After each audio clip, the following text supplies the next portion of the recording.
Hello दोस्तों physics को आसान, मज़ेदार और व्यवहारिक बनाने वाले हमारे इस चैनल फिजिक्स वर्स में एक बार फिर से आपका स्वागत है।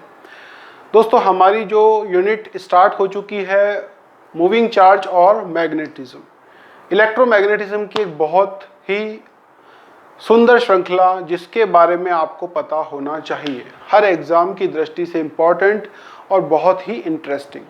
तो आज हम चल रहे हैं इसके एक दूसरे लेक्चर्स की तरफ, जिसका पिछले लेक्चर से बहुत अच्छा संपर्क है क्योंकि उसी को हमने एक्सटेंशन दिया है।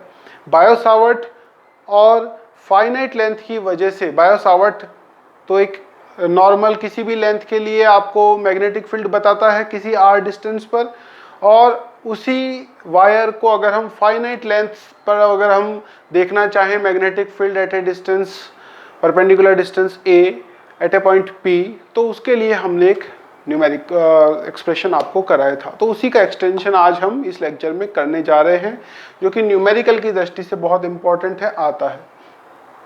यहाँ अगर हम देखें कि magnetic field due to infinite straight current carrying wire, अब की बार फाइनाइट डिस्टेंस को हमने इनफाइनाइट कर दिया है। अब इसको हम हमारा फॉर्मूला लगा के किस तरीके से देखेंगे ये आप देखें। दोस्तों इनफाइनाइट लेंथ हो गई, तो ये मान लीजिए कि अभी हमारे पास में क्या था कि हमें दोनों तरफ से एक लास्ट वाला लेक्चर अब जब आप देखेंगे तो हमारे पास में ये फॉर्मूला निकल के आया था, φ1 और φ2 जो थे वो यहाँ से हम मेजर करते थे। अब क्योंकि ये डिस्टेंस इनफाइनाइट हो गई है तो ये रास्ता कुछ इस तरीके से चलेगा, बहुत बिल्कुल ऐसे। तो यहाँ से जब हम मेजर करेंगे तो ये लगभग कितना आ जाएगा दोस्तों, 90 डिग्री। ऐसे ही ये भी लगभग ऐसे हो जाएगा क्योंकि ये आगे जाके कहीं भी नहीं मिलने वाले हैं, तो ये भी कितना हो जाएगा, 90 डिग्री। तो यहाँ साइन 5 दोनों अपोजिट डायरेक्शन में मेजर किए जाते हैं, परपेंडिकुलर डिस्टेंस से मेजर किए जाते हैं। ये हमने आपको लास्ट में लिखवा दिया था।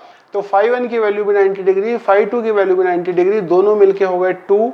तो इसको आपको याद रखना है μ0/4π 2I/r से।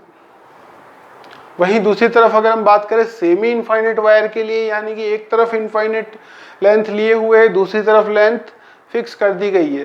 तो यहाँ पे अगर आप देखें तो यहाँ पर तो आपका पॉइंट जो है वो इसी पर आ गया, तो ये तो हो गया 0 डिग्री, और यहाँ अगर आप देखें तो ये पॉइंट आगे जाके मिलेंगे तो ये हो गया आपका 90 डिग्री। तो एक हो गया 90, एक हो गया 0, तो वैल्यू आ गई b = μ0I/4πa। तो ये तो हो गए आपके दो। इसके अलावा बायो-सावर्ट लॉ में एक चीज और है कि डायरेक्शन ऑफ मैग्नेटिक फील्ड किस तरीके से पता की जाए। वैसे हमने आपको बताया हुआ है दोस्तों, डायरेक्शन पता करने का एक ही तरीका है, जबरदस्ती आप बहुत सारी चीजों में कंफ्यूज ना हो, यहाँ हम आपको बता देते हैं। डायरेक्शन पता करने का एक ही तरीका है, अगर आपको ये मान लीजिए A है और ये आपका B है, और आपको डायरेक्शन पता करनी है A क्रॉस B की, तो curl your finger from first to another vector, A से B की तरफ अपनी फिंगर्स को कर्ल कीजिए, तो जो थंब होगा वो आपका रिजल्टेंट की डायरेक्शन देगा, यानी कि डॉट, जिसको हम कहते हैं आउट। डॉट का मतलब DOT, T से T, तो यहाँ डॉट का मतलब आउट और क्रॉस का मतलब इन। तो यहाँ जो रिजल्टेंट है वो बाहर की तरफ डायरेक्शन देगा। इसी चीज को अगर हम यहाँ अप्लाई करें तो b = μ0I/, ये तो हमारा वेक्टर फॉर्म थी, इसकी वेक्टर फॉर्म क्या थी, I = dl cross r। First vector कौन सा है, dl, सेकंड वेक्टर कौन सा है, r, यानी कि curl your from fingers from dl to r। Okay, तो यहाँ हम अगर डायरेक्शन देखना चाहें मैग्नेटिक फील्ड की, तो मैग्नेटिक फील्ड देखो दोस्तों, डीएल की कोई डायरेक्शन नहीं होती, करंट की डायरेक्शन जो होती है वही डीएल की डायरेक्शन मान ली जाती है। तो यहाँ अगर हम देखें कि किस तरीके से हमको मैग्नेटिक फील्ड की डायरेक्शन पता करनी है, तो राइट हैंड रूल इसमें यूज किया जाता है, यानी कि कर्ल योर फिंगर। तो अगर थंब की डायरेक्शन में अगर आप रखें अपने अंगूठे को, अपने थंब को, ओके, करंट की डायरेक्शन में आपको थंब रखना है, तो जो फिंगर है वो मैग्नेटिक फील्ड की डायरेक्शन देंगी। तो यहाँ अगर हम थंब की डायरेक्शन में रखें तो यहाँ पर अंदर जा रही हैं, इसका मतलब इस वायर के इस तरफ मैग्नेटिक फील्ड अंदर जा रहा है और यहाँ की तरफ बाहर आ रही है। देखिए ऐसे करेंगे हम, इस तरीके से ये वायर है, ये हम जो यहाँ से चल रहा है ये पेन, उसको हम करंट की डायरेक्शन मान ले, तो इसको अगर हम ऐसे पकड़े तो ये फिंगर्स बाहर आ रही है और ये फिंगर अंदर जा रही हैं, तो यहाँ क्रॉस और यहाँ डॉट, तो मैग्नेटिक फील्ड की डायरेक्शन बन गई। यानी कि मैग्नेटिक फील्ड कुल मिला के ऐसे बना हुआ है, अंदर जा रहा है और यहाँ से बाहर आ रहा है। दूसरी तरफ इसको देखें तो इसमें उल्टा हो जाएगा, यहाँ हमको थंब की डायरेक्शन यूँ रखनी पड़ेगी, तो यहाँ इस साइड से अंदर जा रहा है और इस साइड से बाहर आ रहा है। अगर वायर सर्कुलर लूप में हो तो हमको इस तरीके से रखनी पड़ेगी करंट की डायरेक्शन में। अगर हमने अपनी फिंगर को रखा हुआ है तो बाहर की तरफ मैग्नेटिक फील्ड है, यानी कि बाहर से देखने पर आपको यहाँ मैग्नेटिक फील्ड बाहर आता हुआ दिखेगा, और इसकी तरफ अगर हम देखें तो अंदर जाता हुआ दिखेगा।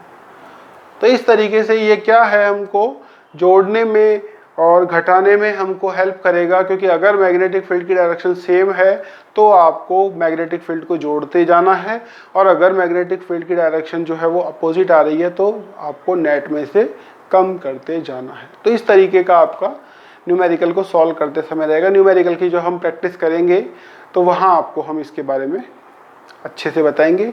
तो ये आपको याद रखनी है, कुछ चीज़ें समझनी है, और इसी से आपका बिल्डअप होगा कॉन्सेप्ट। और अब आई थिंक 3 चैप्टर करने के बाद आपके कॉन्सेप्ट बिल्डअप हो चुके होंगे, और अब आप जो भी पढ़ेंगे वो आपको अच्छे से समझ में आ रहा होगा। दोस्तों, फिजिक्स को आसान बनाना ही इस चैनल का लक्ष्य है, और धीरे धीरे आप स्टेप वाइज पढ़ते जाएं, बुक्स को रेफ़र करते जाएं, नोट्स आपके पास में अगर किसी कोचिंग के हैं तो उनको भी रेफ़र करते जाएं, और लेक्चर्स को देखते जाएं, तो आपकी अच्छी फिजिक्स हो जाएगी, इसमें कोई शक की बात नहीं है।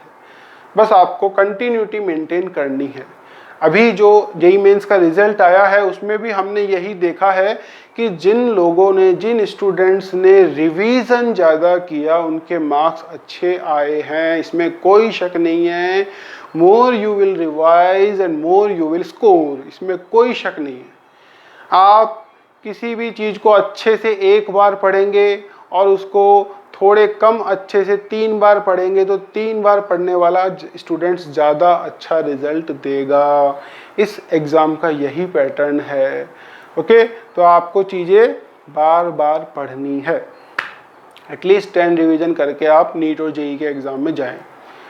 उससे कम रिवीजन अगर आप करके जा रहे हैं तो ये मान लीजिए कि आप 85 के ऊपर नहीं जा पाएंगे। 85 के ऊपर केवल वही जा पा रहे हैं जिन्होंने 5 से ज़्यादा रिवीजन किए हैं। ओके, तो ये आज का लेक्चर था। कंटिन्यू करेंगे नेक्स्ट लेक्चर में। तब तक के लिए थैंक यू।